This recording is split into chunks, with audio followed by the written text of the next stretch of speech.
Okay guys, તો એના પછીના દાખલા તરફ આગળ વધીએ તો તમને એવું કહેવામાં આવ્યું છે કે એક સમાન વિદ્યુત ક્ષેત્ર E ની જેની કિંમત આપી દીધી છે 3 × 10⁻³ I કેપ, બરાબર છે। અહીંયા તમને E જે છે એ તમને x દિશામાંનું આપી દીધું છે, એટલે કે વિદ્યુત ક્ષેત્ર x દિશામાંનું છે, બરાબર। YZ સમતલને સમાંતર હોય એવું y અને z સમતલને સમાંતર એક સમતલ તમને અહીંયા દેખાઈ રહ્યું છે, બરાબર છે, કે જેની દરેક બાજુઓ જે છે એ કેટલી આપી દીધી છે, 10 સેન્ટીમીટરની બાજુ આપી દીધી। આ બાજુ પણ 10 સેન્ટીમીટર છે અને આ બાજુ પણ 10 સેન્ટીમીટર છે।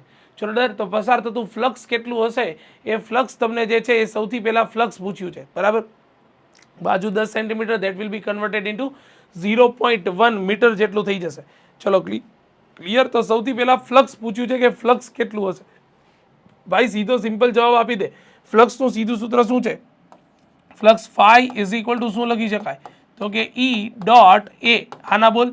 અને જો આપણે એની કિંમત લખીએ તો E એ શું લખી શકાય? તો કે cos થીટા। મને એક વાતનો સીધો સિમ્પલ જવાબ આપી દે કે અહીંયા E ની કિંમત આપેલી, તો કે હા સર આપેલી છે, કેટલી છે? 3 × 10⁻³ બરાબર। એ એટલે તમારી પાસે સીધું સિમ્પલ છે 10 સેન્ટીમીટર જે છે તો એનો લંબાઈનો વર્ગ થઈ જાય એટલે 0.1 નો વર્ગ થઈ જાય। અને cos થીટા ભાઈ દેખતા જેવી ખબર પડે કે YZ સમતલમાં જે છે તો એનો ક્ષેત્રફળ સદિશ ક્યાં હશે? તો કે સમતલને લંબ। અને YZ સમતલ, YZ અક્ષની અંદર જો સમતલ પડ્યું હોય તો એનો ક્ષેત્રફળ સદિશ x દિશામાં હોય, અને x દિશામાં હોય તો E અને A વચ્ચેનો બનતો ખૂણો થીટા કેવો થઈ જાય? તો કે આ થીટા થઈ જાય 0।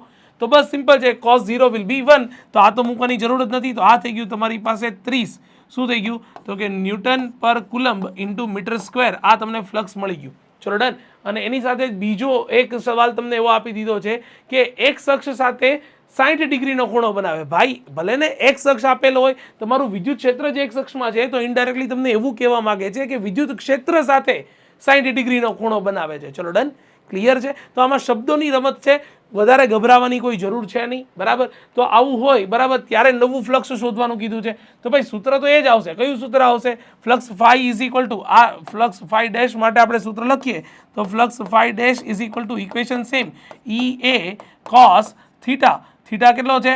તો કે થીટા છે મારી પાસે 60। તો E ની કિંમત જે છે એ હું મૂકીશ, E અને A તો બંને સમાન જ છે, તો આ કિંમત આવશે 30 × cos 60, ધેટ ઇઝ 1/2। તો આ કિંમત મળી જશે 15 ન્યૂટન।